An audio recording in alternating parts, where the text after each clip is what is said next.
Obviously दुख है, disappointment है, और ये डिसअपॉइंटमेंट सिर्फ इसलिए नहीं है कि हम लोग ड्रॉ कर गए हैं और हमारी ला लीगा की होप्स जो थी वो अब करीब करीब जीरो हो गई है। ये डिसअपॉइंटमेंट इसलिए भी है क्योंकि हम लोगों ने कल अच्छा परफॉर्म नहीं किया। माना कि हमारा सबसे घटिया सबसे बुरा गेम नहीं था, बट हम लोग जितना पोजेशन था हमारे पास उसका कोई यूज़ नहीं कर पाए। हम लोग एथलेटिको मैड्रिड को ब्रेक डाउन नहीं कर पाए।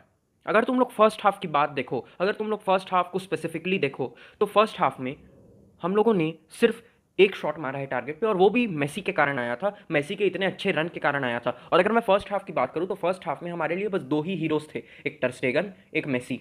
ठीक है, इन दोनों ही बस ट्राई कर रहे थे कि हम लोग को मैच जीतना है कहीं ना कहीं, क्योंकि बाकी सब लोग इतने लथार्जिक दिख रहे थे, इतने स्लो दिख रहे थे, उनमें कोई एनर्जी नहीं दिख रही थी, उनमें कोई जुनून नहीं दिख रहा था कि यार हम लोग को ये मैच कुछ भी करके जीतना ही पड़ेगा चाहे कुछ भी हो जाए। हमारे मिडफील्ड में कल क्रिएटिविटी नहीं थी बिल्कुल भी, और बुस्केट्स के जाने से, बुस्केट्स को कल इंजरी हुई और उसके जाने से ये और भी ज़्यादा डिमोलिश हो गए। और जब बुस्केट्स गया तब मैं सोचा कि यार अभी कौन आएगा, कौन अभी अंदर, पर फिर मैंने देखा इलाश मुरी बाहर है। अब क्या ये बेस्ट सब्सटीट्यूशन था? मेरे हिसाब से नहीं। मेरे हिसाब से हम लोग रिकी पूछ को मौका दे सकते थे, है ना। देखो यार, अब कुछ लोग बोलेंगे कि लाश मुरीबा फिजिकलिटी लाता है टीम में, जो कि बहुत ज़्यादा नेसेसरी थी। कल हम लोग फिजिकल लेवल में एथलेटिको मैड्रिड के साथ मैच नहीं कर पा रहे थे, सही बात है, बट तुम लोग लास्ट सीजन याद करो, इसी रिकी पूज ने एथलेटिको मैड्रिड के इन्हीं सेम प्लेयर्स की कैसे खटिया खड़ी करके रखी थी। तो बात यह है कि कल हम लोग बिल्कुल भी एनर्जेटिक नहीं दिख रहे थे, हम लोग बिल्कुल भी क्रिएटिव नहीं दिख रहे थे, और हमारे सब्सटीट्यूशंस में भी कहीं ना कहीं थोड़ी थोड़ी गलती थी। अब यार बहुत लोग ये भी बोल रहे हैं कोमेन आउट, कोमेन आउट। देखो यार, कोमेन आउट रहे या इन रहे, नेक्स्ट सीजन ये लपोटा के हाथ में। और अगर तुम लोग अभी तक देखो तो कोमेन ने उतना बेकार काम नहीं किया। अगर तुम लोग लास्ट ईयर के स्क्वाड और इस ईयर के स्क्वाड को कंपेयर करो तो बहुत ज़्यादा डिफरेंस आ चुका है। माना कि हम लोग कुछ ज़्यादा जीते नहीं हैं इस साल, बट हम लोग कुछ तो जीते हैं। हम लोग एक कोपा डेल रे जीते हैं, हम लोगों की टीम में चेंज आया है, हम लोग फ्यूचर के लिए धीरे धीरे बिल्ड कर रहे हैं। अब ऐसा नहीं है कि मैं बोल रहा हूँ कि कोमेन एकदम 100% बेस्ट कोच है, ऐसा ऐसा बिल्कुल नहीं है। कोमेन नहीं है बेस्ट कोच, और ये बात सबको पता है ना। बट कोमेन ने अच्छे अच्छे चेंजेस किए हैं, कोमेन ने बहुत सारी गलतियां भी की है, आई एक्सेप्ट दैट। सब्सटीट्यूशंस में गलती हुई है उससे, अप्रोच में गलती हुई है, कभी कभी उसने टैक्टिक्स चेंज कर दिया, कभी कभी फॉर्मेशन चेंज कर दिया, वहाँ भी उससे गलती हुई है, बट उसने हमारी टीम को बहुत ज़्यादा इंप्रूव भी किया है। खैर नेक्स्ट सीजन की बात अपन लोग, जैसे मैं हर बार बोलता हूँ, नेक्स्ट सीजन करेंगे। अभी इस गेम की बात कर लेते हैं अपन। तो जैसे मैं बोल रहा था कि हमारे पास बिल्कुल भी क्रिएटिविटी नहीं दिख रही थी, हम लोग बस सेंटर ऑफ द पार्क में खेल रहे थे। और अगर तुम लोग प्रीव्यू देख रहे हो तो तुम लोग को एक बात पता है, या फिर तुम लोग को जनरली भी एक बात पता है कि ऐसी टीम को ब्रेक करने के लिए विड्थ बहुत ज़्यादा ज़रूरी होती है, क्योंकि विड्थ ऑब्वियसली स्ट्रेच करती है उनके डिफेंस को, और कल हमारे पास विड्थ बिल्कुल भी नहीं थी।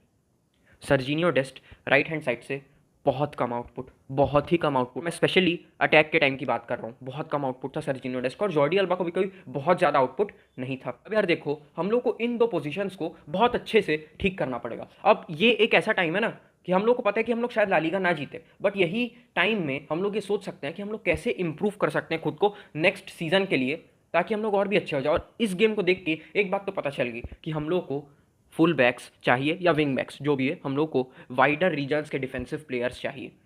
इसके लिए एमरसन अच्छा रहेगा, क्योंकि राइट हैंड साइड पे कोई भी प्लेयर अभी तक उतना अच्छा परफॉर्म नहीं कर पा रहा है। लेफ्ट हैंड साइड से तो चलो जॉर्डी अल्बा इस सीजन बहुत प्यारा खेला है, मेरे हिसाब से तो इस season Jordi alba best left back है, उसमें कोई डाउट नहीं है।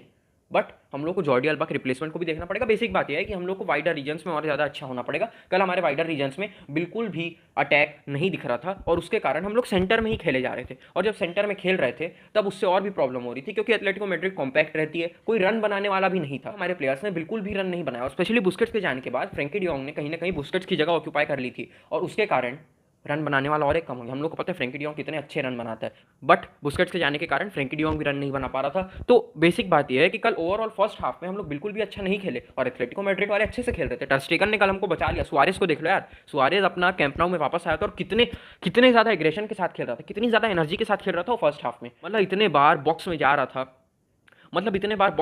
था, गोल मारने का ट्राई कर रहा था। टर स्टेगन ने बहुत अच्छा खेला, मैं और एक बार बोलूंगा, और उसी के कारण हम लोग फर्स्ट हाफ में बचे रहे। सेकंड हाफ में हम लोग का परफॉर्मेंस थोड़ा थोड़ा इंप्रूव हुआ, बट वही बात है कि हम लोग अभी भी उनको बिल्कुल ब्रेक नहीं कर पा रहे थे। एक दो चांसेस आ रहे थे हमारे पास, और हम चाहते तो उसको फिनिश कर सकते थे। इलाश मोरिबा के पास एक चांस आया था, डेम्बेले के पास एक बहुत अच्छा हेडर का चांस आया था, बट बात वही है कि हम लोग के पास कोई भी क्लियर कट चांस नहीं आया था। मेन रीजन यही था कि हमारे जो दो अटैकर थे वो इनफ नहीं थे उनके डिफेंस को ब्रेक करने के लिए, और यही बात शायद कोचेज ने भी देखी। और उसके बाद डेम्बेले आया, और डेम्बेले के आने से काफी इंप्रूवमेंट भी लग रहा था, गेम थोड़ा फास्ट पेस्ड लग रहा था उसके बाद, बट फिर भी हम लोग उनको ब्रेक नहीं कर पाए। तो हम लोग को यही चीज सोचनी पड़ेगी कि हम लोग ऐसी टीम्स को ब्रेक कैसे कर पाए। और इसका मैं वापस वही बोलना चाहूंगा ना कि अगर आपको लो ब्लॉक को ब्रेक करना है तो आपको क्या चाहिए, आपको क्रिएटिविटी चाहिए, आपको 1-2 चाहिए, आपको लॉन्ग शॉट्स चाहिए।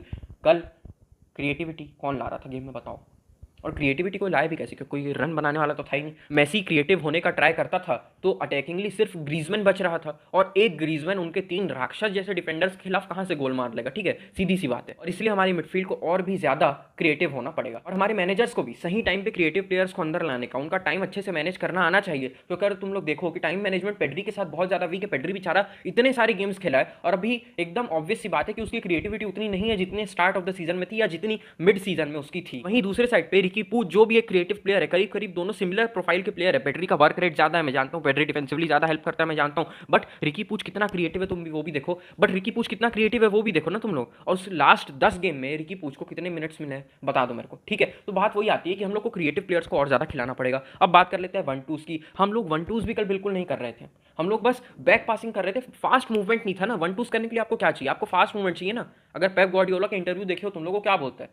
पास दो आगे भागो, पास दो आगे भागो। और मैनचेस्टर सिटी की टीम यही करती है, अगर तुम लोग देखोगे तो हम लोग को वही करना पड़ेगा कि हम लोग को अच्छे से खेलना पड़ेगा, हम लोग को अच्छे से कॉम्बिनेशन बना के 1-2s करना पड़ेगा और आगे बढ़ना पड़ेगा, फास्ट मूवमेंट करना पड़ेगा, ठीक है? अब बात कर लेते हैं लॉन्ग शॉट्स की। तो यार लॉन्ग शॉट्स भी हम लोग बिल्कुल नहीं मार पा रहे थे यार। लॉन्ग शॉट्स भी हम लोग कहाँ लिए लॉन्ग शॉट बताओ ना तुम लोग। वही एक बात घूम फिर के मेसी पे आ जाती है, मेसी ने एक शॉट लिया था बस, और किसी ने कोई शॉट ट्राई तक नहीं किया यार लॉन्ग शॉट्स लेने का। तो वही बात है, हम लोग को उस एस्पेक्ट में भी इंप्रूव करना पड़ेगा। अगर डिफेंसिवली बात करें तो डिफेंसिवली डिसेंट ही परफॉर्मेंस, और रोनाल्डो अराउहो के आने के बाद हम लोग का डिफेंस, उसके आने के बाद पूरा चेंज हो गया हम लोग का डिफेंस। रोनाल्डो अराउहो वापस वही रॉक बन के खड़ा हुआ था, उनके किसी अटैकर को आगे नहीं जाने दे रहा था वो, और काफी अच्छी बात है, काफी अच्छी बात है। And I feel he should be a regular starter now. बात है यार, बस हम लोग को थोड़ा सा आत्मचिंतन करना पड़ेगा, हम लोग को थोड़ा देखना पड़ेगा कि कहाँ कहाँ गड़बड़ी है, ताकि हम लोग बचे हुए गेम्स में तो जीत सकें, ताकि थोड़ा compete तो कर सके। यहाँ पे हम लोग को हारना नहीं है, बचे हुए सारे गेम्स जीतने हैं। अब टेबल में जो हो यार, हम लोग को बस यहाँ से सारे गेम्स जीतने हैं, ताकि हम लोग की स्पिरिट कम से कम हाई रहे, और हम लोग को पता रहे कि यार नेक्स्ट सीजन में हम लोग को क्या क्या चेंजेस करने हैं,